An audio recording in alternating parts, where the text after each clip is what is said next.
I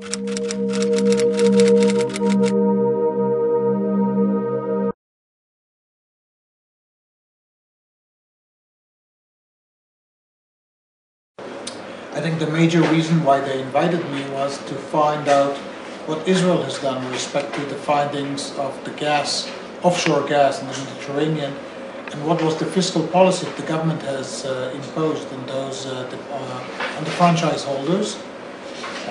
Mexico is planning also reform in the energy sector. I think Mexico is a major producer of oil, as you know, and you have definitely a need for reform in various areas, Pemex and gas, offshore gas, and other energy issues, derivatives of the oil deposit. You have a slightly different situation than in Israel, because here the constitution says that Pemex, that only a government company can extract the oil. But it doesn't mean that reforms cannot be done. The question is, what can the government do within the confines of the constitution? Is there a need for a constitutional change, or can they do it around it with some other reforms? In other words, the experience of Israel has some bearing on that, because we are also not only about the fiscal policy, but also about a fund, a sovereign fund, which Israel has decided to establish, a government-owned sovereign fund, like in 30 or 40 countries around the world. Norway is famous for that, and many other countries that have these sovereign funds, some successful, like the Norwegians, some less successful. And the idea is that since these deposits, these natural resources are exhaustible, are depletable, in other words, in some years it will finish. We want to maintain the revenue also for future generations, not only for the current generation or for the next 20 years, but maybe longer. So all these countries have the idea that we should spread the revenues, the profits from those deposits over many years, and that's by establishing this fund, having strict rules about what to expend from the fund, what should be the annual expenditures from the fund, only the income, the interest, the dividends, and the capital gains, and the fund itself will remain a durable standing fund for a long period. Israel has just decided to do that. Mexico may consider that too. There are other issues in Mexico, not necessarily the fund, the pension issue, which is related also to Pemex. I won't go into that. After 2 days, I'm not an expert on Mexico, but I listened, and I think it's a very interesting, and I think our experience can have some implications and some bearing, fruitful implications that you can draw from the Israeli experience. And you have been coming to Mexico from some time ago. And what can you tell us about your experience coming to Mexico and meeting government officials of different? Yes, I'm very grateful, and I love this country, and I keep coming back because of that. I started coming in the 80s, and my area is public economics, and some of the officials at that time, who are still now perhaps in private business, like Jaime Serra and others in different administrations, Pedro Aspe and others, have invited me early on. Mexico had inflation at that time. They wanted a stabilization program, and Israel had the same thing in 1985. We had inflation of 400% a year, and then we had a stabilization program, and inflation stopped abruptly. The question is, what can Mexico learn from the Israeli experience? And this was the first visit. Then the second visit was about taxation, reform in taxation. I think they were considering not only the value-added tax, but also the capital gains tax and other taxes reforms. And then recently I came in for the energy, and now I came for the energy issue. So Mexico is many things similar to Israel, but of course I have to say Mexico is one of the major producers in the world of energy, for example, oil. We're the 5th largest producer in the world, and I think Mexico has not yet exhausted its potential. There are many things that the reforms are very important for Mexico. You have fiscal problems, you have fiscal problems in the states, distributing the oil revenue between the various states in Mexico. the income inequality, the pension problem, and so forth. And I think you can perhaps learn from small countries' experience like Israel. And what can Mexico learn from Israel? Well, as I said, we had our experience is somewhat different because we don't have a constitutional constraint. Israel, from the outset, has outsourced the exploration and the production of gas. It's offshore gas in the Mediterranean, deep water, 3 kilometers deep water explorations. And so the private sector has done it from the beginning of the 2000.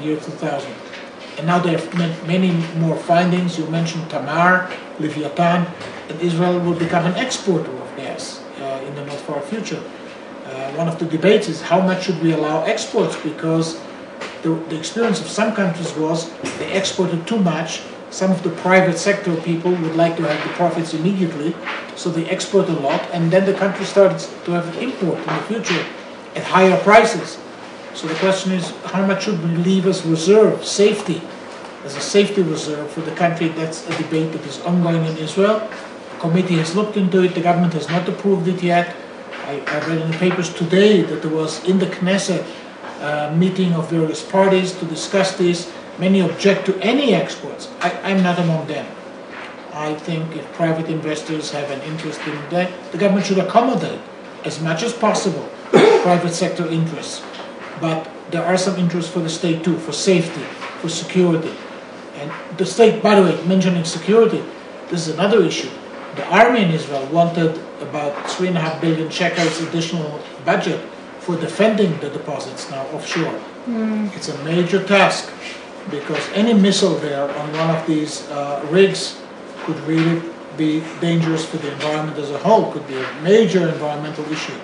And of course money. This is a rig like this costs $5 billion, every rig. And so any missile that hits one of these rigs, so the army now, or commander groups, so the army has now taken upon itself to defend. The Prime Minister has promised to the private franchise holders, the producers, which include an American company called Noble Energy, that they will defend the sites. And so the Navy, the Israeli Navy, has taken the control of the security, but this costs money. So that's another issue. The army wanted additional budget, maybe coming from the oil revenues. The treasury in Israel objected. The usual story of between ministries fighting who will get the revenues. So Israel outsourced it to private sector, but the question is the government getting its fair share in this? Because the franchise holders got their exclusive rights on extracting the gas from a 1952 law, which is an outmoded, archaic law. This was at the time when nobody expected anything to happen in Israel, that Israel has nothing, and so it doesn't matter what the law says.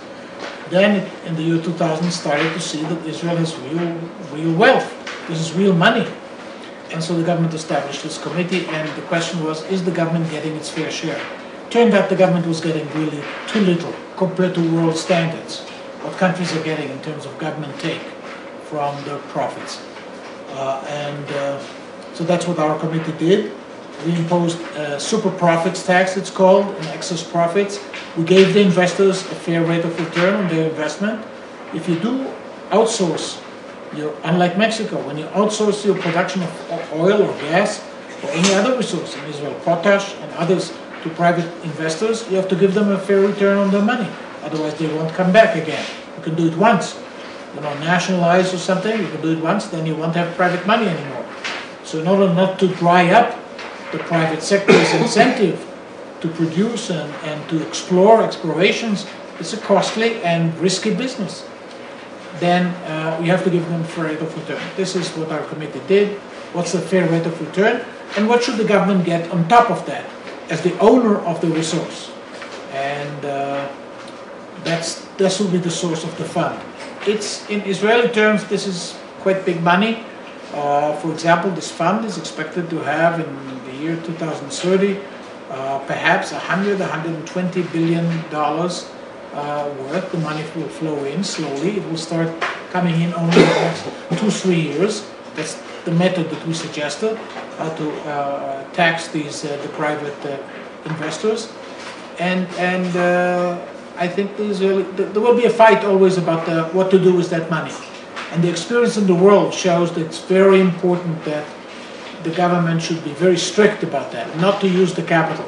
When the politicians see that there's a big money around, they would like to take it right away for immediate needs. And there are always immediate needs, a fortiori in Israel, which every moment has a crisis or an emergency and so forth. So we'll have to fight for that this will be maintained. And luckily, the Bank of Israel will be responsible for investing that money abroad. So the money will not, there was in the 60s, there was something called the Dutch disease, when big money from the North Sea oil started flowing into the Netherlands and to Norway. The exchange rate was revalued. This hurt the traditional export industries, and the whole country went into recession, both Norway and the Netherlands. That's called the Dutch disease. To prevent the Dutch disease, this fund will invest mainly abroad. How is it called? Dutch disease. Dutch disease. The Dutch disease. And to prevent that Dutch disease, the fund will invest abroad, so the money doesn't flow in big amounts in 1 year or very few years, spreading it out over time. That's the idea. And I think now the new government in Israel, which just came into power last month, the Minister of Finance has said that he would like to say the same principles that our committee has implemented and the Knesset adopted overwhelmingly, almost unanimously, 78 against 2. So it was a very unprecedented unanimity agreement on our recommendations. That he wants to apply it also to other resources, natural resources that Israel has, in particular potash, which is a major source for agricultural fertilizers. China uses it, India, and so forth. The price of potash has been going up from the 90s, and the private producers have got tremendous profits. And the government says again, let's apply the same principles. The government and the people should get a fair share of these natural resources. Same thing about bottling water. They have the water itself is owned by the government, and they have the right to extract, to bottle it. And the price that the Israeli consumers pay for a bottle of water is 300 times more than when I open my water in my kitchen and want to take some water. The bottles cost 300 times more, 300% higher than what we pay. So the government says we want to take part of that too. This is our water, so give us part of the profits, at least part. You should get a fair return. Anyway, to cut it short, the same principles. The private investors, if you outsource to the private sector, the private investors are entitled to get a fair return on their investment. Some countries have exaggerated in what they take away from them.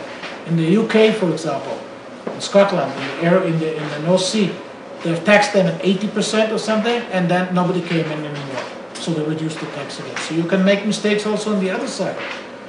And we tried to prevent that, and we gave them a fair return. I think everybody is happy now. Many want to come in. The Russians want to come in. Gazprom, the largest company of oil and gas production in the world, is coming in, wants to buy a share of the Israeli gas because of the possibility of exports to Europe. And Gazprom has a dominant role in Europe, and they don't want a competitor from Israel, so they want to have an ownership stake, so they can also keep the prices in Europe. The price in Europe of gas, an MMBTU, it's a heat unit, a British heat MMBTU, is about, in Europe it's about $13 an MMBTU, and in Japan it's 18, and Gazprom has a dominant role in the gas pipeline from Russia to Germany and to Europe, and Israel will export. How to export gas is not an easy method. Either natural gas can go by a pipeline. So it would be natural for Israel, for example, to have a pipeline to Turkey. Mm-hmm. But the political relations with Turkey now are not the best they ever have been. And so there are some political uncertainties. Economically, it would make sense. And then from Turkey to Europe, through the Black Sea. A pipeline to Greece is also possible, but it's already 1,200 miles. It's much longer. It can be done, has been done in the world, but maybe it's better to liquefy the oil. Liquefaction is you cool the gas into liquid, and then you ship the liquid in tankers, and then at the destination you deliquefy it into gas again. That's called liquefaction.